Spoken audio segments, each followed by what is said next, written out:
pecado à humanidade. Deus, na sua imensa graça, amor e misericórdia, Ele usa a mulher para consolidar o seu plano de redenção. Acho que você não entendeu, senão você dava mais glória. No princípio, Deus criou o homem e a mulher. Deus usou matéria-prima diversificada para encerrar o ciclo criativo de todas as coisas. Deus criou o homem do pó da terra, mas fez a mulher da costela do homem. Porque Deus sabia que seria impossível para o homem viver sozinho. E Deus foi lá e providenciou-lhe uma companheira de uma forma esplendorosa e especial. Foi o trabalhar de Deus para que a mulher fosse criada.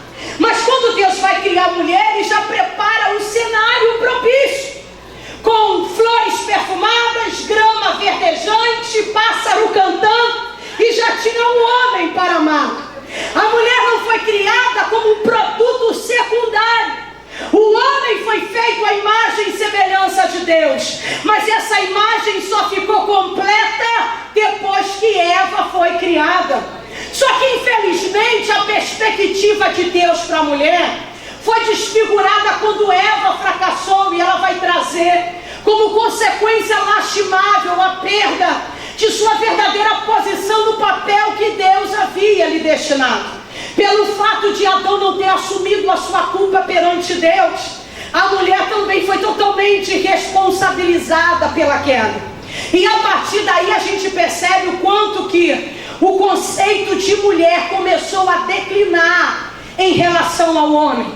E aí uma vez eu fui estudar e descobri que ao longo dos séculos a história revela as maneiras horríveis de tratamentos que os homens dispensavam às mulheres. E aí eu fui na história e descobri que no Império Grego um homem podia ter quantas mulheres desejasse. E ele obrigava essas mulheres a trabalharem para mantê-lo no conforto, na mordomia. E quando o homem morresse, elas eram enterradas vivas ao lado de sua sepultura. Aí eu fui para a Idade Média e descobri que surgiram líderes religiosos que, influenciados pela cultura da civilização antiga, se posicionavam contra o sexo feminino. Um tal de Persa Manes, que foi o fundador do maniqueísmo na Idade Média, ele ensinava que a mulher é uma figura de Satanás. Aí veio um tal de Jerônimo, que era um grande pensador da Idade Média. Ele dizia que a mulher é uma dissoluta em potencial. A mulher é simplesmente um instrumento do homem, ou um instrumento do diabo. Lembra que foi lá na Idade Média que a Igreja Católica Romana lançou muitas mulheres na fogueira, porque os papas da época afirmavam que só existiam bruxas e não bruxos. Então houve época em que fizeram uma mulher a introduzir esta imagem, essa identidade, que muitas delas se esqueceram da perspectiva de Deus ao seu respeito. Muitas delas se esqueceram do seu papel e o valor frente aos desígnios de Deus. E Deus quer que sejamos mulheres de valor, porque Maria nos deixa um exemplo na história, um exemplo de mulher honrada. É claro, amadas, que a Bíblia jamais mencionou Maria como divina. Jamais a Bíblia mencionou Maria como uma deusa ou como alguém que tinha um poder especial, digna de ser adorada. Mas sem sombras de dúvidas, por outro lado, a Bíblia vai mencionar Maria como a mais bem-aventurada de todas as mulheres que existiram. Esta mulher foi escolhida para uma missão, e uma das missões mais importantes do universo. Assim como Deus usou Maria, Maria fez parte do plano eterno de Deus para a salvação da humanidade. Da mesma forma, Deus tem um plano para cada uma de nossas vidas. Quem acredita nesta verdade, diga glória a Jesus.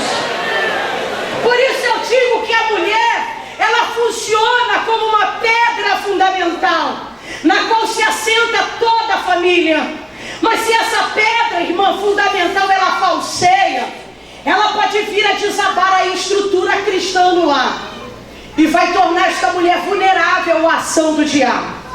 Porque quanto menos compromisso a gente tem com a oração e com a vida na palavra, maior e mais aguda se faz a virulência com que o diabo lança a mão para nos atingir.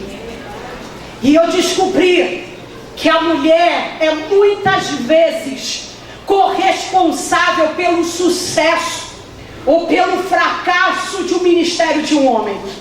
E não importa muito a profissão que exerça esse homem, mas o seu sucesso muitas vezes vai depender da mulher que faz parte da sua vida.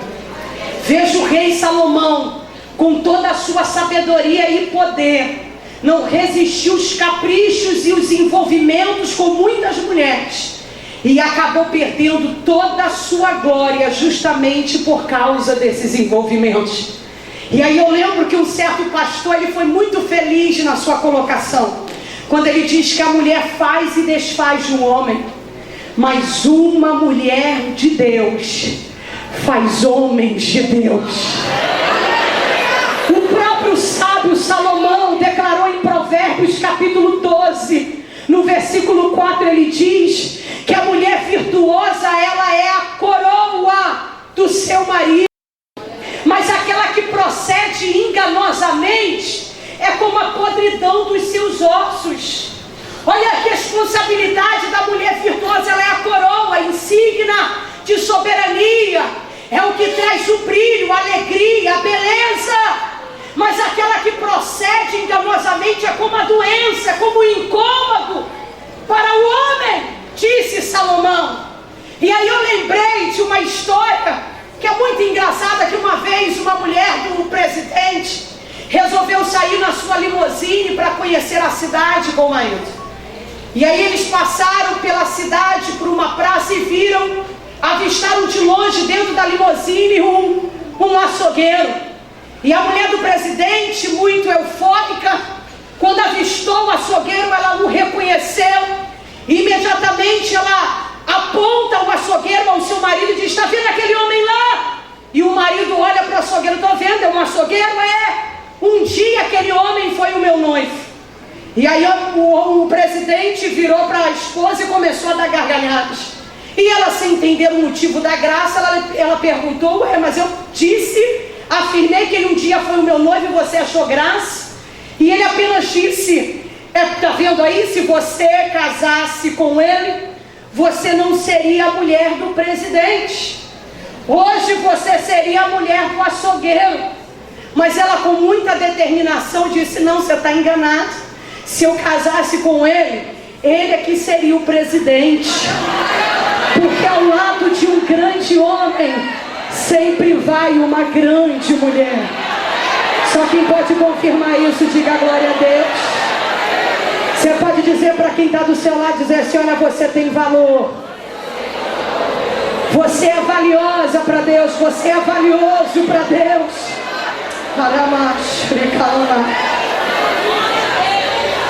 Veja que Deus usa esta mulher.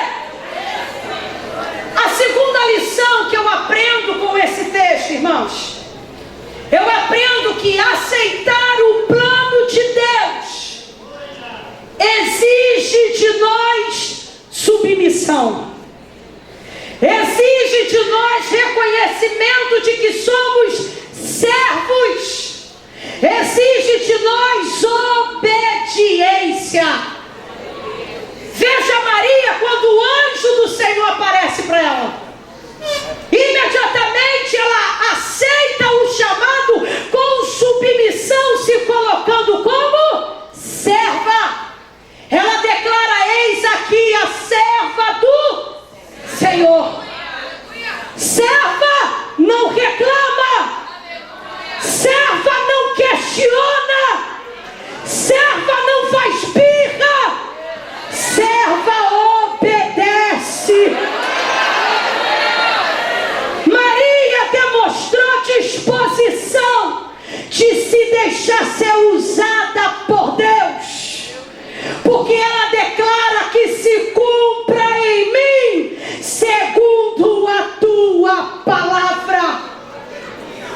Isso é forte, irmãos.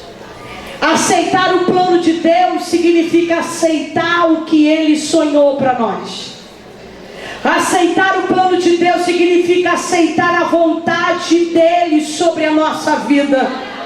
Mesmo que a vontade dEle contrarie a nossa vontade, o nosso desejo, os nossos planos, os nossos ideais. Mas veja que Maria, ao receber a missão de Deus,